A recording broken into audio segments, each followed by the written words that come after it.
একটা প্রশ্ন করি, আগামীকাল যদি আপনার চাকরিটা না থাকে, আপনি কি টিকে থাকতে পারবেন? উত্তর দিতে একটু কষ্ট হচ্ছে, কারণ অধিকাংশ মানুষ চাকরিতে কাজ করে না, তারা নির্দিষ্ট একটা বৃত্তের বলয়ের ভিতরে বসবাস করতে শুরু করে। আমি বলছি না চাকরি করা খারাপ, আমি নিজেও চাকরি করি, কিন্তু আমি একটা বিষয় খুব ভালোভাবে লক্ষ্য করেছি যে নিয়োগদাতা প্রতিষ্ঠানগুলো সবসময় চায় আপনি কাজ করুন, বেতন নিন এবং পুনরায় চক্রে ফিরে আসুন।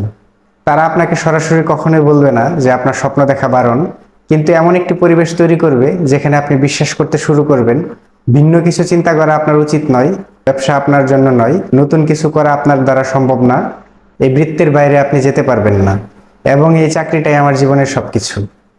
সবচেয়ে ভয়ের বিষয় কি জানেন? একটা সময় মানুষ নিজের পরিচয়কে চাকরির সাথে বেঁধে ফেলে। পদ পদবি চলে গেলে মনে করে সব শেষ হয়ে গেছে।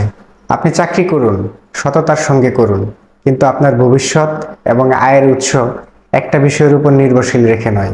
আপনি নতুন কিছু শিখুন, নতুন কিছু করার চেষ্টা করুন, নিজেকে যোগ্য হিসেবে গড়ে তুলুন, নতুন কিছু চিন্তা করুন। মনে রাখবেন, স্বাধীনতা একদিনে আসে না, প্রতিদিনের ছোট ছোট অর্জন থেকেই আসে।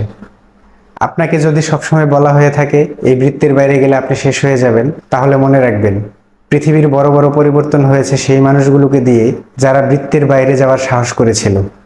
এখন আপনার পালা, চিন্তা করুন আপনি কি করবেন।